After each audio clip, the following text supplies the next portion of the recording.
강원도 깊은 산골. 여름 햇살이 뜨겁게 내리쬐는 오후였다. 11살 유진은 학교에서 돌아오는 길에 폐허가 된 버스 정류장 앞에서 걸음을 멈췄다. 낡은 지붕 아래 그늘진 구석에서 작은 울음소리가 들려왔다. 으잉, 으잉. 유진이 조심스럽게 다가가자 손바닥만 한 크기의 누런 강아지 한 마리가 떨고 있었다. 갈비뼈가 드러날 만큼 야윈 몸, 흙투성이 털, 그리고 겁에 질린 눈동자. 유진은 가방에서 점심 도시락에 남겨둔 밥을 꺼내 강아지 앞에 놓았다. 강아지는 주저하다가 허겁지겁 밥을 먹기 시작했다. 너 이름이 뭐야? 보리. 내 이름은 보리야. 유진은 강아지를 품에 안고 집으로 향했다. 마을 어귀에 있는 작은 기와집. 거기엔 유진의 할머니 순덕이 마당에서 고추를 말리고 있었다. 할매, 이 강아지 우리가 키우면 안 돼요? 할머니는 눈살을 찌푸렸다. 걔는 또 무슨 개야? 먹을 것도 부족한데. 제발요. 할매, 제가 밥도 나눠줄게요. 제발요. 유진의 간절한 눈빛을 외면할 수 없었던 순덕은 한숨을 쉬며 고개를 끄덕였다. 알았어. 알았어. 하지만 내가 책임져야 해. 그날부터 보리는 새 식구의 일원이 되었다. 유진은 매일 학교에서 돌아오면 보리와 함께 뒷산을 뛰어다녔고 저녁이면 마루에 나란히 앉아 별을 바라보았다. 할머니도 처음에 불만은 온데간데 없이 보리에게 밥을 챙겨주고 머리를 쓰다듬어주곤 했다. 이놈이 참 사람 말을 잘 알아듣네. 보리는 유진이 학교 갈 시간이면 현관 앞에서 배웅하고 돌아올 시간이면 어김없이 마을 어귀까지 마중 나왔다. 밤에는 유진의 방문 앞에서 잠들었다. 작은 몸이지만 고리는 이 가족을 지키는 수호자처럼 늠름했다. 평화로운 여름날들이 이어졌다. 매미 소리가 가득한 오후. 유진은 보리의 목을 안으며 속삭였다. 보리야, 우리 평생 같이 살자. 보리는 꼬리를 흔들며 유진의 뺨을 핥아주었다. 그 작은 혀의 촉감이 얼마나 따뜻했던지 유진은 그 순간을 평생 잊지 못할 것 같았다. 하지만 그들은 몰랐다. 머지않아 이 평화가 산산이 부서질 것이라는 사실을. 그날 아침 보리는 이상했다. 유진이 학교 갈 준비를 하는데도 현관 앞에 앉지 않았다. 대신 마당 한가운데 서서 하늘을 향해 킁킁거렸다. 코를 벌렁거리며 무언가를 감지하려는 듯했다. 보리야, 왜 그래? 유진이 다가가자 보리는 갑자기 짖기 시작했다. 왈왈, 왈왈왈, 평소와 다른 날카롭고 다급한 울음이었다. 보리는 유진의 치마 끝을 입에 물고 나당 안쪽으로 끌어당겼다. 아야, 보리야, 장난하지 마. 학교 늦겠어. 유진은 웃으며 보리의 입에서 치마를 빼냈다. 하지만 보리는 포기하지 않았다.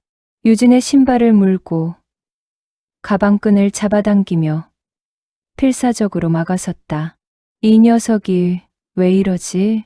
순덕 할머니가 마루에서 내려와 보리를 물끄러미 바라봤다.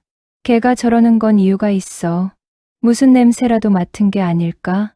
냄새요? 할머니가 하늘을 올려다보는 순간 멀리 산 너머로 검은 연기 한 줄기가 피어오르는 게 보였다.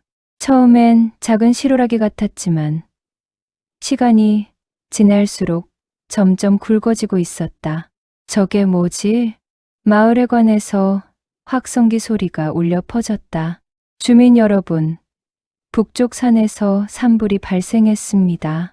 현재 소방 헬기가 출동했으니 너무 걱정하지 마시고. 유진은 안도의 한숨을 쉬었다. 할매, 소방차가 온대요. 괜찮을 거예요.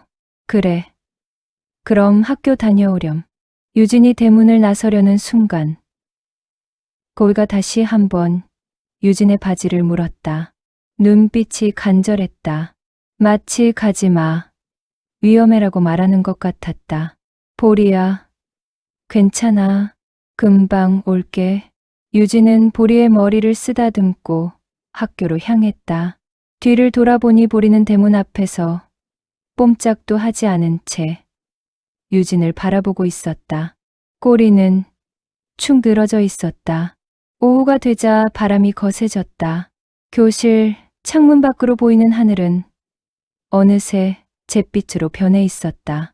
검은 연기가 구름처럼 마을을 뒤덮기 시작했다.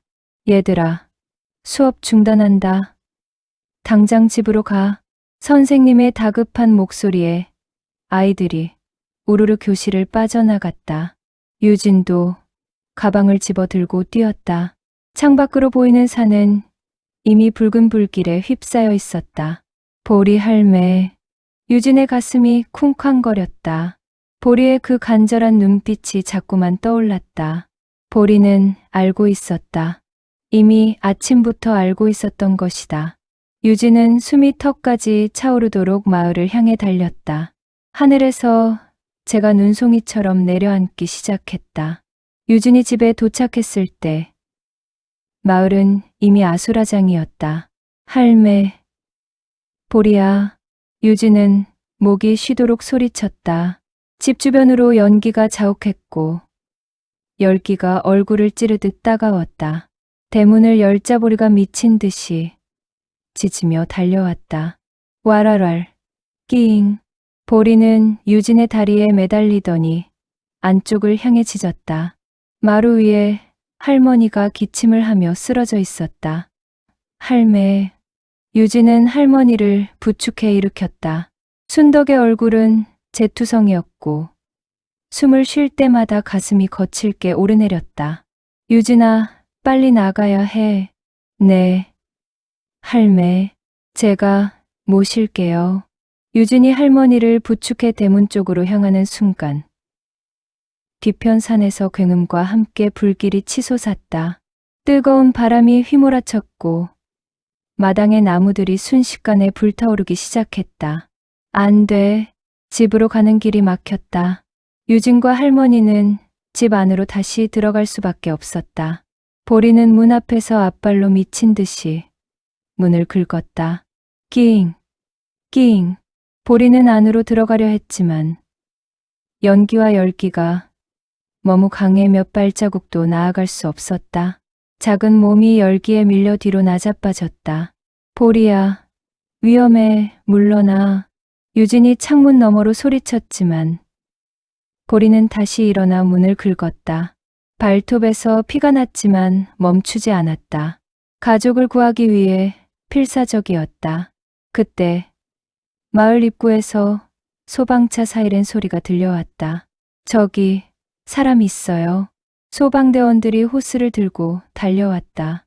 물줄기가 불길을 뚫고 집 안으로 향했다. 대원 2명이 연기를 뚫고 들어와 유진과 할머니를 부축해 나왔다. 빨리 트럭으로. 마을 사람들은 모두 대피용 트럭에 오르고 있었다. 유진은 할머니를 트럭에 올리고 뒤를 돌아봤다. 보리. 보리야. 보리는 불길 사이를 헤치며 유진을 향해 달려왔다. 하지만 무너진 나무 기둥이 보리의 앞을 가로막았다. 보리는 갇혀버렸다. 보리야. 유진이 뛰어내리려 하자 소방대원이 유진을 붙잡았다. 안 돼. 위험해. 보리가 저기 있어요. 제발요. 지금은 사람부터 대피해야 해. 걔는 나중에 찾으러 올게. 트럭이 출발했다. 유진은 뒷문에 매달리며 울부짖었다. 보리야. 보리야. 보리는 쓰러진 기둥 너머에서 애절하게 짖고 있었다. 눈에는 눈물이 그득했다. 유진도 눈물을 흘리며 마지막으로 외쳤다. 보리야. 꼭 다시 만나자. 꼭. 트럭이 멀어지고 보리의 모습은 검은 연기 속으로 사라졌다. 유진은 할머니의 품에 안겨 목 놓아 울었다. 불길은 밤새도록 마을을 집어삼켰다. 사흘이 지났다. 산불은 진화되었지만 마을은 검은 재만 남은 폐허가 되어 있었다.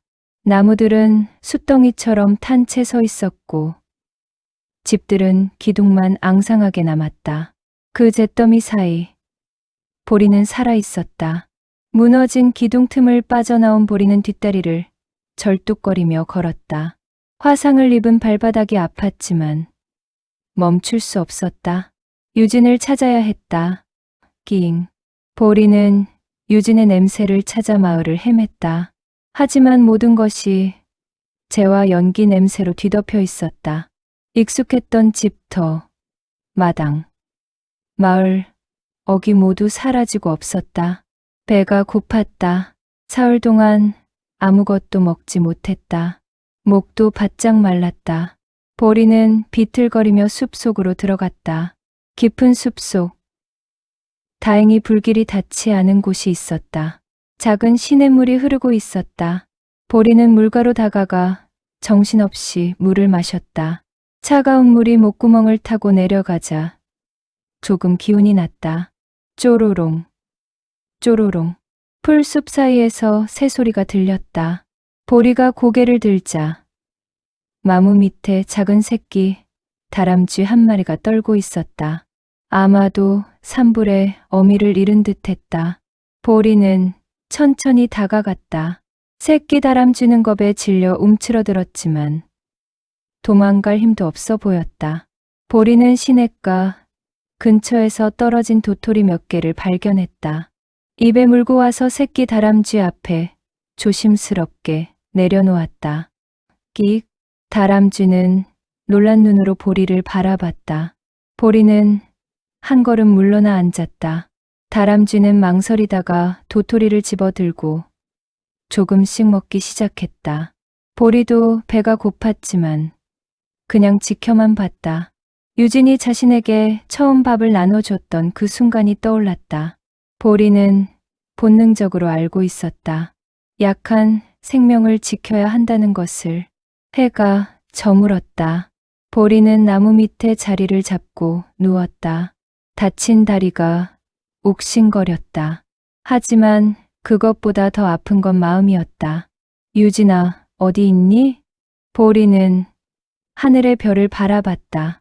유진과 함께 마루에 앉아보던 그 별들이었다. 유진도 같은 하늘을 보고 있을까? 밤바람이 차갑게 불어왔다. 보리는 몸을 웅크렸다. 그때 작은 발걸음 소리가 들렸다. 새끼 다람쥐가 조심스럽게 다가와 보리의 따뜻한 배 옆에 몸을 기댔다. 보리는 다람쥐를 내쫓지 않았다. 오히려 꼬리로 다람쥐를 감싸주었다. 둘은 그렇게 추운 밤을 함께 견뎠다. 다음 날 아침, 보리는 다시 일어났다. 다리는 여전히 아팠지만 포기할 수 없었다. 유진을 찾아야 했다. 반드시. 보리는 절뚝거리며 다시 마을을 향해 걸었다. 뒤를 돌아보니 새끼 다람쥐가 나무 위에서 손을 흔들고 있었다. 보리는 꼬리를 한번 흔들고 다시 길을 나섰다. 일주일 후. 피해 주민들이 마을로 돌아오기 시작했다. 유진은 할머니 손을 꼭 잡고 불타버린 마을 입구에 섰다.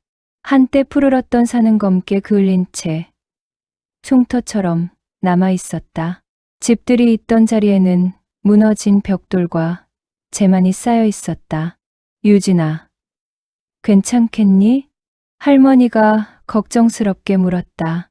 유진은 고개를 끄덕였지만 눈에는 이미 눈물이 고여 있었다. 보리 정말 죽은 걸까요? 글쎄다. 걔는 영리한 동물이야. 어딘가 살아있을지도 몰라.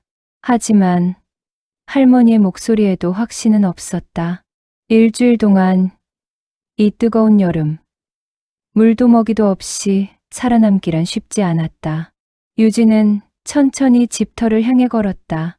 기와 조각들을 밟을 때마다 바스락 소리가 났다. 마당에 있던 감나무는 검은 기둥만 남았고 마루가 있던 자리는 텅 비어 있었다. 보리야, 미안해.